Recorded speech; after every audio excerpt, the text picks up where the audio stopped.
assim persuadimos os homens. Eu não sei se a sua Bíblia tem a fé, mas é só persuadimos os homens, tendo conhecimento do temor do Senhor. Deus já nos conhece, ou já estamos manifestados diante de Deus.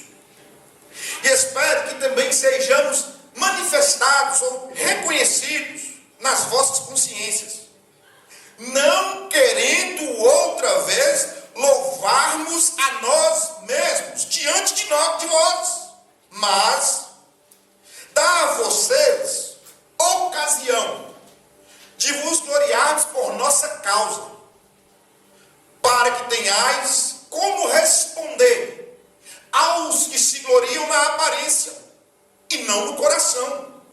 Por quê? E aqui eu vou propor para você uma tradução e eu vou te explicar por quê. Porque eu acredito que todas vai estar assim. Porque se enlouquecemos ou perdemos o juízo, é por Deus ou por amor a Deus. Está assim nas suas?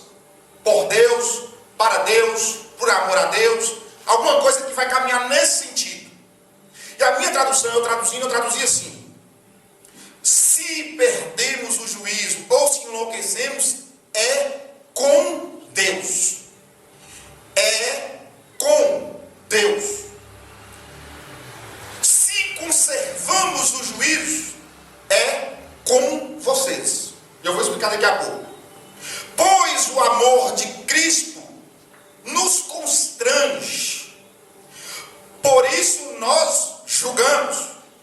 Um morreu por todos. Logo, todos morreram. E ele morreu por todos, para que aqueles que vivem já não vivam mais para si, mas para aquele que por eles morreu e ressuscitou. Portanto, daqui em diante, não reconheçamos ninguém segundo a carne, ainda que tenhamos conhecido Cristo segundo a carne. No entanto, agora já não conhecemos deste modo. Portanto, se alguém está em Cristo, nova criação. As coisas velhas se passaram, e eis que se fez novo.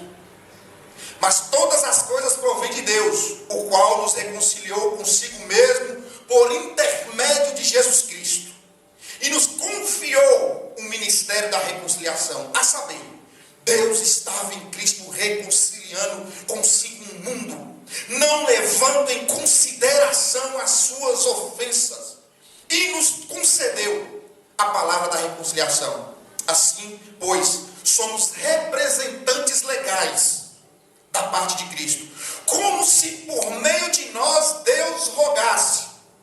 Rogamos da parte de Cristo que vos reconcilieis com Deus. Aquele que não esteve sob domínio do pecado, Deus o fez pecado por nós, para que nele fôssemos feitos justiça de Deus. Pai, nós bendizemos o teu nome, engrandecemos, exaltamos, nos curvamos diante da sua soberania e grandeza, rogamos, Deus, a sua misericórdia, para que o Senhor nos ilumine, clarifique a nossa mente, para que possamos compreender, entender e aplicar esse texto à nossa vida, para que possamos ser conformes à imagem do Filho amado. Amém. Já introduzido, meus irmãos, vocês percebem que nós começamos aqui agora com Paulo dizendo que ele está persuadindo os homens. E essa linguajar de Paulo realmente quer remeter a uma estratégia que eles usavam na retórica na época. As pessoas persuadiam as outras por meio de estratégias, por meio de eloquência, por meio de palavras, por meio de sutilezas. As pessoas tentavam convencer as outras com estratagemas literários, vários artifícios. Mas Paulo usa esse linguajar para atrair os coríntios para si. E logo ele fala assim: não pense vocês que eu me comparo com essa galera, que eu estou tentando usar artifícios retóricos, que eu estou tentando usar técnicas retóricas, estratagemas. Não pense vocês que eu estou tentando atrair a atenção de vocês para mim com essas coisas, porque eu tenho conhecimento do temor do Senhor. O meu conhecimento não é da retórica, nem disso, nem daquilo. O meu conhecimento, Paulo destaca isso,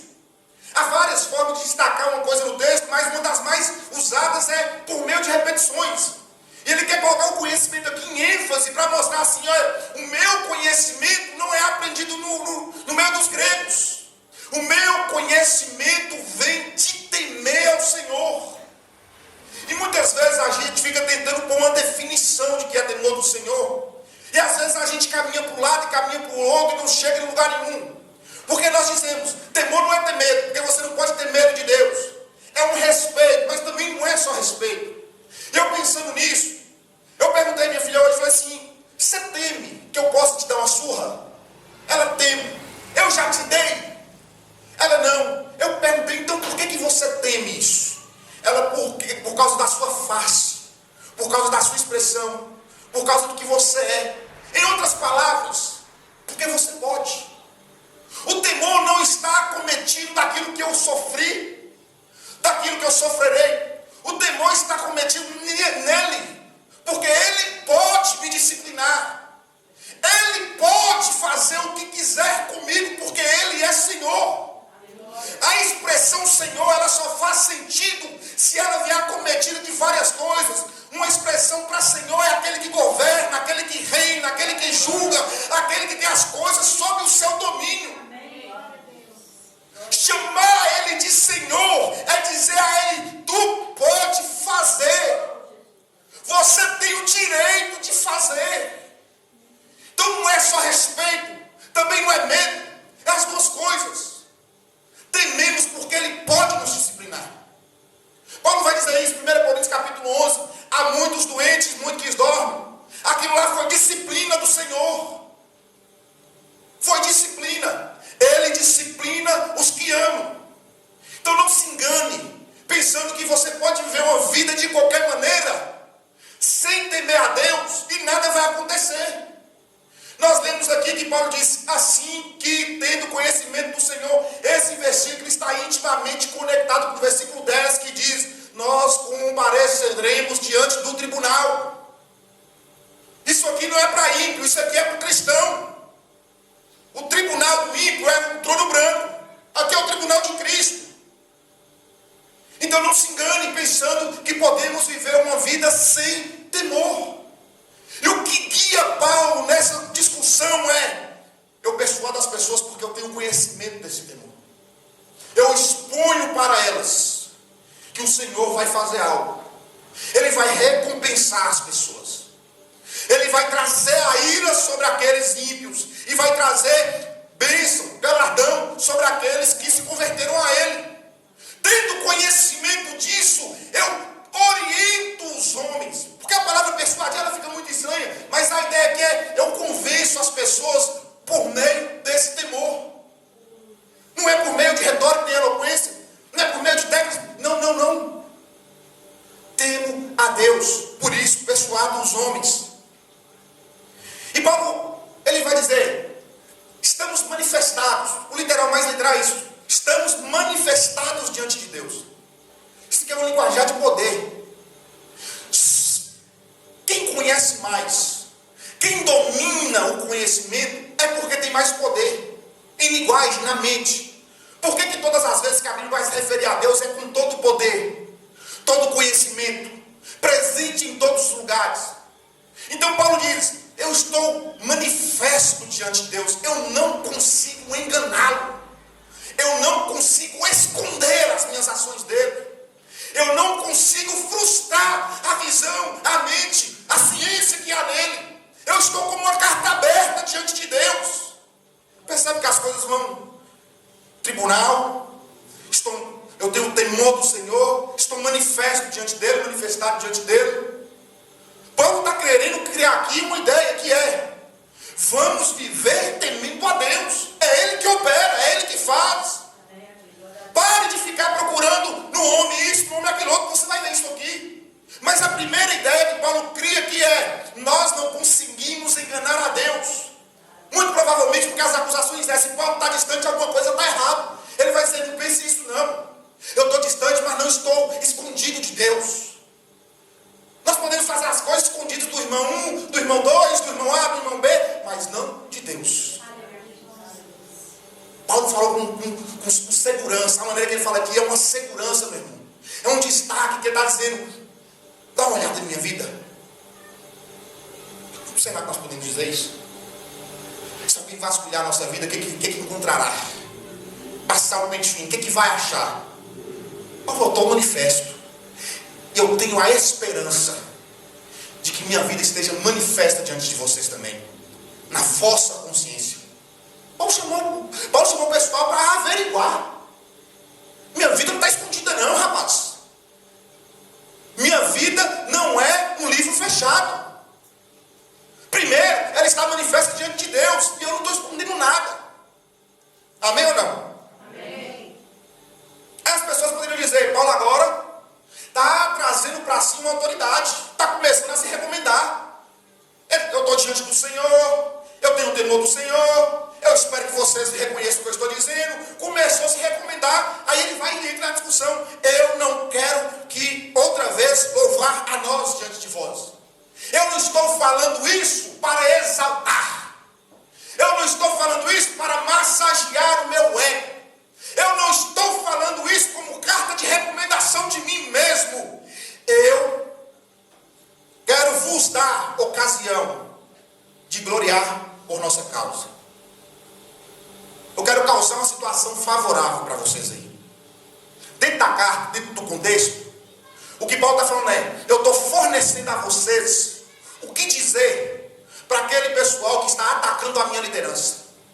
Aqueles que dizem que eu estou com uma liderança ruim. Aqueles que dizem que eu estou ausente. Aqueles que dizem que eu estou escondendo coisa. Eu estou dando a vocês a palavra ocasião, que é ocasião favorável, situação favorável, para que vocês se gloriem por nossa causa. Por que eu tenho essa ideia de que Paulo está fornecendo argumentos para ele? Só seguir o texto. Para que vocês tenham como responder aos que se gloriam na aparência. Paulo não está com nada não. Paulo é uma aparência desprezível. Quem é que tem medo dele? Não impõe respeito nenhum com aquela aparência dele. Chega para falar, a conversa é mansa. Paulo fala assim, esse sujeito aí está julgando segundo o padrão mundano. Estou dando vocês argumentos para responder eles. Eles não olham para o coração. Eles não olham para o interior do homem. Seguimos. Se enlouquecemos, é com Deus. Por que eu penso que seja assim? Primeiro que Paulo aqui está criando relações. Paulo está abrindo um livro e falou assim, vamos criar relações para me mostrar a vocês o equívoco que está acontecendo. Se as pessoas dizem que eu estou louco, se elas dizem que eu estou perdendo o juízo por viver assim, por não dar importância à aparência, por não dar importância a tudo isso que o homem dá, se eu sou louco por isso, saibam que Deus está louco também, porque eu estou enlouquecendo com Ele. Agora, se vocês consideram que o que eu falo é verdadeiro, se vocês consideram certo a minha atitude, a minha liderança, se vocês consideram isso certo, eu estou com vocês. Por que Paulo está dizendo, eu estou com Deus e depois com eles? O que Paulo está dizendo, se vocês não entendem, vocês não estão com Deus não. Se vocês não entendem que a vida cristã não é aparência mundana, vocês não estão com Deus não. Pode me chamar de louco, eu estou louco é com Deus.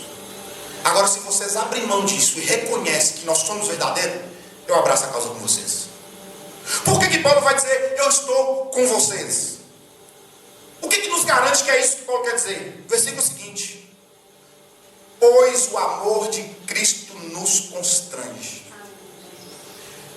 1000 anos eu pensando que esse constranger aqui é envergonhar. O cara vai pegar e Cristo constrange ele a não pecar. Está errado? Não, está certo. O amor de Cristo faz isso mesmo. Eu vou pecar, eu me envergonho. Só que a ênfase de Paulo aqui é o amor de Cristo nos une. A palavra constranger aqui é criar limites. Nos une, nos guia, nos instrui. O amor de Cristo, se eu enlouqueço, é com Deus. Se vocês entenderam, eu estou com vocês, pois o amor de Cristo nos une. O que está acontecendo? O povo quer romper a relação com Paulo. E Paulo está dizendo, se vocês estão rompendo a relação, não pensem vocês que seguem Deus, não. O amor de Cristo, ele deve nos unir. Ele deve nos equiparar. O amor de Cristo nos constrange, ele nos une. Por quê? Porque o amor de Cristo é o que nos equaliza. É o que torna todo homem igual diante de Deus.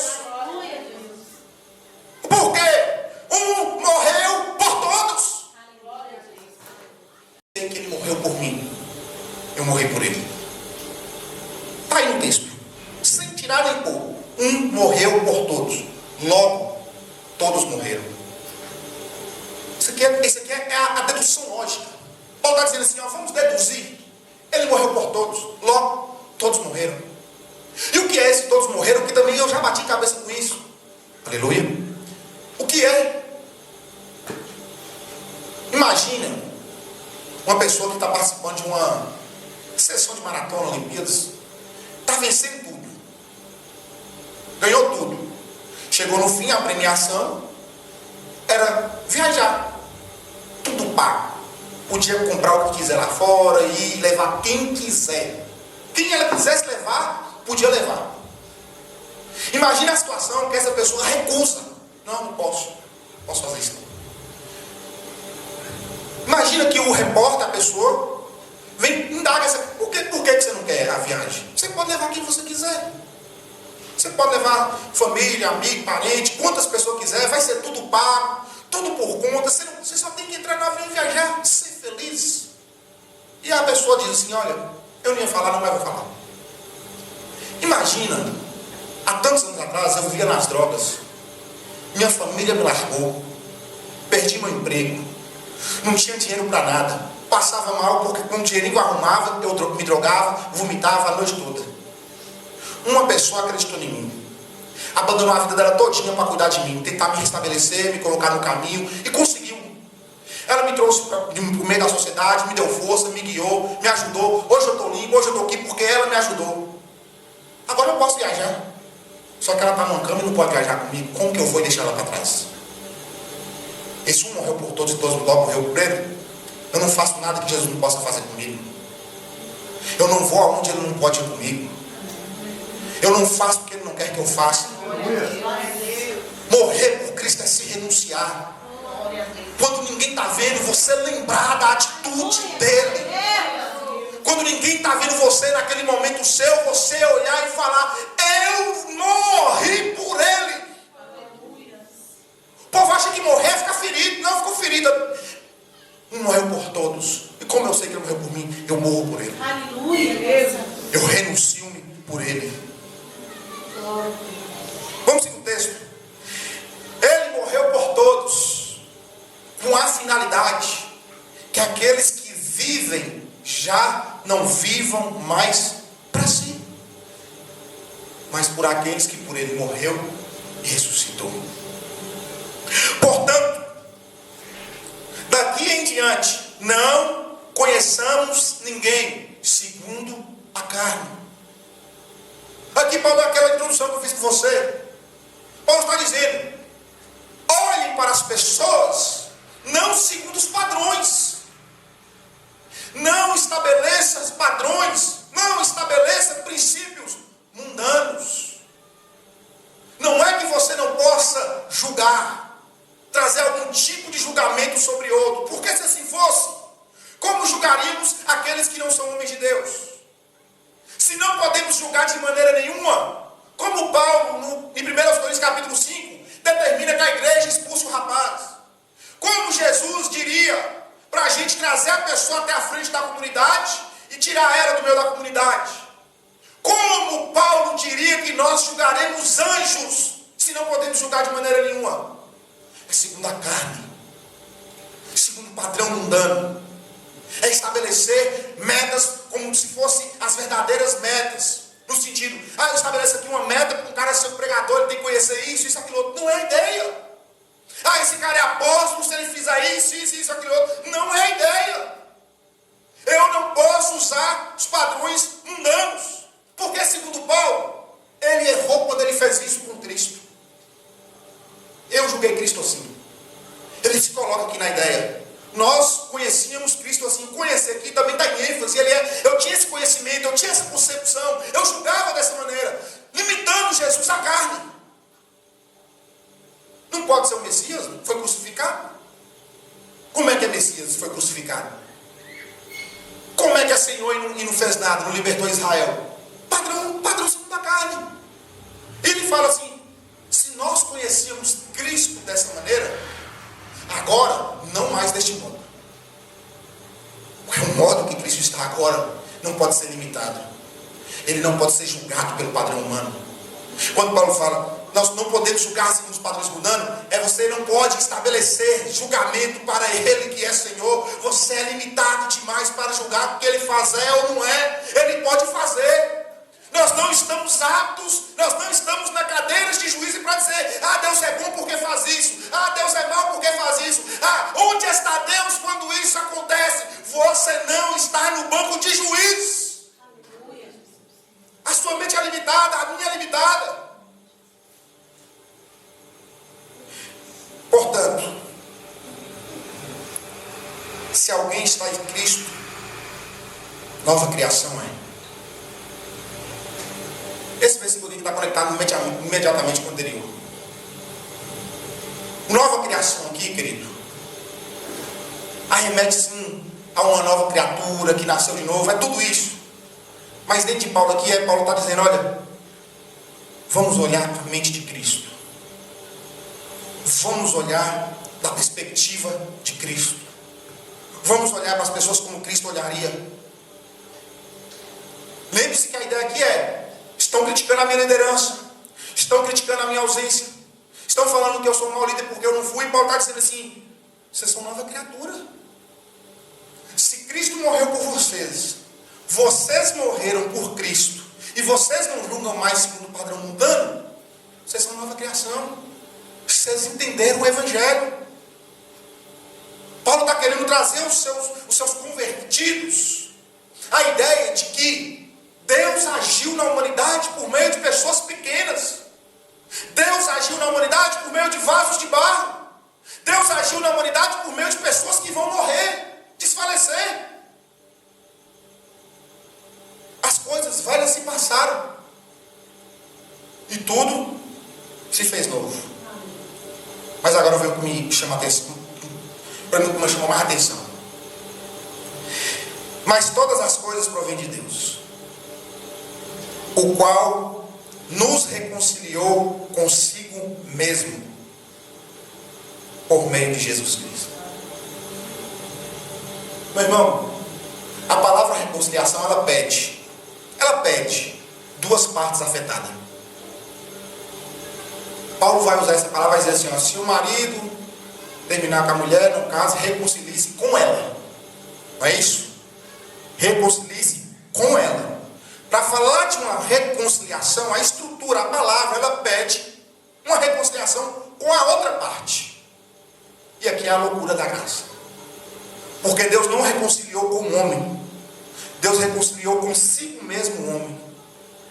Deus é a parte afetada que parte do princípio de reconciliar consigo a humanidade. A graça não é somente um favor imerecido. É dar o que a pessoa não merece. Acho que alguém falou isso esses dias. Quem falou? Não teve esse negócio? Foi quem falou? Foi de mim. Quando Paulo diz Deus estava reconciliando consigo o mundo, ele estava dizendo: nós éramos inimigos, estávamos em rompimento, não tínhamos nenhum laço, não tínhamos nenhuma afeição, não demonstrávamos amor, não demonstrávamos querer. Romanos 5, Paulo vai dizer: nós éramos inimigos. Você era inimigo. Quando Cristo foi para a cruz, nós éramos inimigos. E o texto diz: ele não levou em consideração. O nosso texto não imputou, mas a ideia é: ele não considerou. Porque se ele considera, o que merecíamos era ele. Ele não considerou as nossas ofensas. Quando você ora pedindo perdão hoje, ele está vendo você pecando lá na frente. E ele não considera a sua ofensa quando você dobra com o seu coração arrependido. Ele não considera a sua distância dele quando você erra, mas vem e se prostra. Aleluia, Jesus.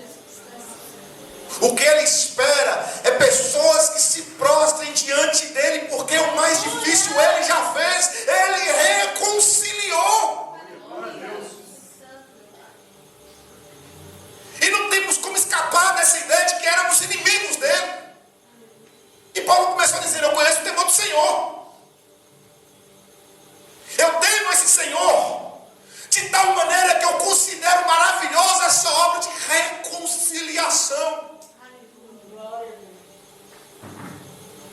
fato de Deus me reconciliar com Ele espera de mim uma obediência tamanha.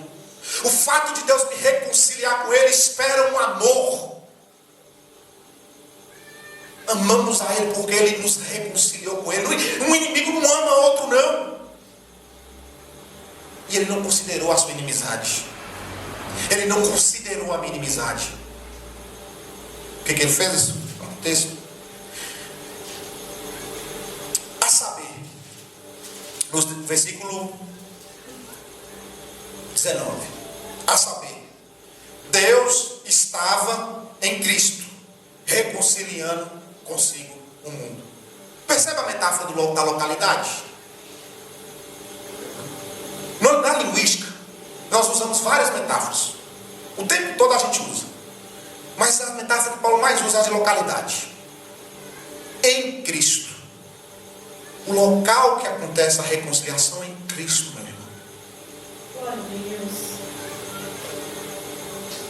Crucificado, pregado, escarnecido, nu, zombado, esbofeteado. É nele. Aleluia. Como é que eu vou julgar segundo a carne? Como é que eu vou julgar segundo a carne? O Rei da Glória, pregado numa cruz, impotente. Mas é o que Paulo fala. O local que Deus estava reconciliando consigo o mundo foi no local mais improvável. Aleluia. Em que sentido? Ninguém consideraria aquela obra a obra da reconciliação. Hoje nós temos a bênção de olhar para trás e dizer: eu estou reconciliado por causa desse ato. Aleluia. Vamos seguir, para acabar. Não imputando aos homens as suas transgressões, e nos confiou a palavra da reconciliação. Você percebeu que Paulo usou muito a palavra reconciliação? Duas maneiras no grego de fazer perfeito e repetição de palavras. Paulo repetiu a mesma palavra aqui umas 3, 4 vezes. Para quê? Para que Paulo fez isso? Assim somos embaixadores da parte de Cristo, como se Deus por meio de nós vos rogasse. Rogamos da parte de Deus, reconcilie-se com Deus. O ministério da reconciliação vai estar ativo até quando Jesus voltar. A grande certeza que eu tenho de que Deus me aceita é por causa desse ministério. Reconciliar com Deus hoje não quer dizer que você não vai errar, não vai cair, não vai fraquejar, não vai esfriar, mas é você nesse momento de fraqueza saber que Ele está lá esperando você se reconciliar com Ele. Reconcilie-se com Deus, aquele que não esteve sob domínio do pecado. Deus o fez pecado. Eu vou traduzir assim porque a Bíblia vai ser aquele que não conheceu. Acho que vai estar nas Bíblias suas aí. Que não conheceu o pecado. Eu prefiro a ideia de que não estava sob o domínio, por causa da preposição aqui. A ideia é que Jesus não poderia perder para o pecado. O pecado não tinha poder algum sobre ele. O pecado não podia ferir ele. O pecado não podia matar ele. Nada dessas coisas. Então Deus pega e faz ele ser pecado, fez pecado. Não a ideia que ele se transformou. Tem uma diferença. Foi só aquele momento da crucificação. Fez ele pecado ali. Para quê?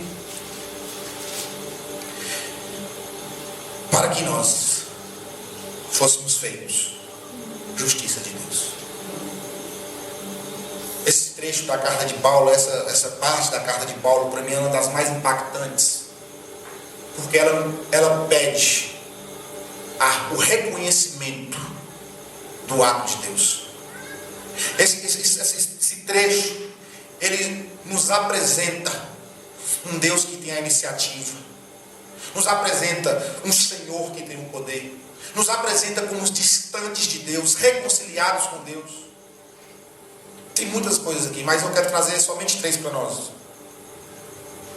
Não julgamos segundo os padrões. A tônica desse trecho é isso.